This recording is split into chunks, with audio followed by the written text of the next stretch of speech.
the IMF funding. Then you vote on the Iraq funding separately. But the rule says you combine the two after they're done. What does that mean? So the Democrats put in the IMF part. The Republicans put in the war funding. And so we've passed them. Even though the Democrats voted no on the war. Now that rule, we have to vote on that rule that set that up. Now virtually every Democrat is told if you don't vote for the rule, you're voting against leadership. That's both parties. Because rules are procedure. But that procedure is the substance, right? So all the Progressive Caucus should have voted against the rule. Yeah. As I did, as Dennis. We can't get the majority of the progressives to understand that voting for the rule ends up voting for the war, right? Because the leadership packaged it that way. We can't even, we are not united enough to even, for Barack to call and we say we all want single payer, that's exactly what we should do. But we can't even get him to vote on a rule, which is a lot easier than to say that to the president, right? I mean, we're all sort of seen and act, and the pressures are for individual entrepreneurs. We're not organized to get, we try. I mean, the caucuses are attempt.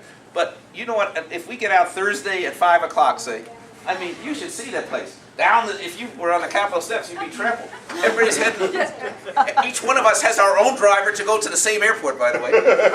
We don't carpool. And everybody's trying to get on their plane to get home.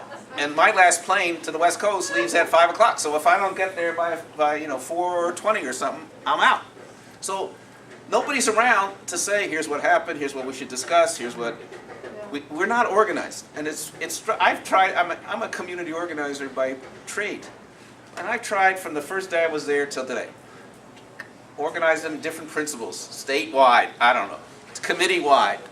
Last name, I don't know. You know. My middle name is Earl, so I have an Earl caucus. You know. Each one, see, that's where the leadership has its, I said intimidation, but the leadership has staff and continuity, and we are all atoms. We're atomized.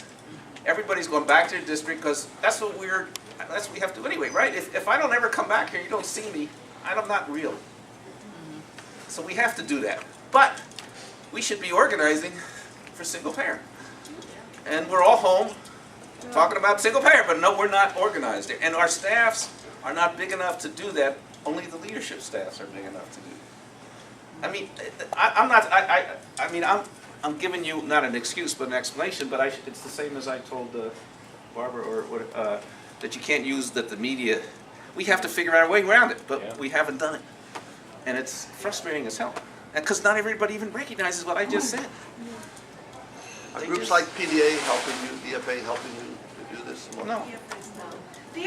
Look, most of my friendly groups, like you and whether you're in healthcare, whatever, at some basic instinctual feeling, politics is still dirty. To a lot of you, right? We gotta compromise, we gotta raise money, we got, you're saying, why don't be pure? So there's some real root here, of good people, because I had it before I ever ran for office. My father almost disowned me when I ran for office, because you'll be corrupted, he said, and so people don't get into this nitty-gritty, because they'll get corrupted. So you stay out, not you, personally, but people stay out and expect us to do the good thing. If you're not in there, it ain't gonna happen. See, we need some help on it. It's hard to do. We could be ready for a paradigm shift, because you're a history, PhD history, I'm a psychologist. I used to teach I think we're ready for a paradigm shift, because this fear thing about single payer is fear of socialism. Fear of socialism. That's pretty old, but it's strong, fear. And I think we're ready for a paradigm shift because people are mad.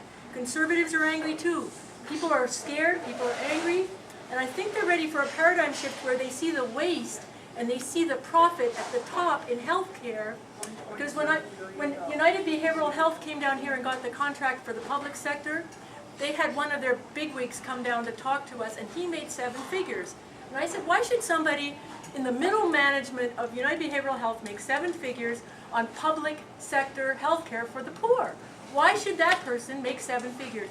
If we could have an ad with the numbers, like they say, keep it simple, stupid, and make it the economy, if people, right wing, left wing, middle, left of center, right of center, could see that people in the insurance industry are making 7 figures and up on every branch of medicine, I think people would get angry. And I think the poison of this is socialism. If we could turn that around and use the anger of everyday people, working people, why should somebody make 7 figures on public sector health care and they're making more than 7 figures? Well, this gets to the question we had Let me before show the figure. of why we have to make the arguments Turn it differently now. around. Yes. I agree. I think people would be angry and you know what? The single payer thing is less costly. Every doctor, every intelligent doctor now is saying it's less costly than giving the profits to these top fat cats in the insurance industry. They're not even liked by the medical people. The The top nurses don't like 10 them. wage Nobody earners in likes most them. cities Nobody are the likes them. executives of the HMOs. Yeah, nobody, and people are angry across the board. Okay, I well, think that's what we there's a gotta- paradigm shift ready to happen with a big ad. You know what a paradigm is? A paradigm is a, 20 cents. oh.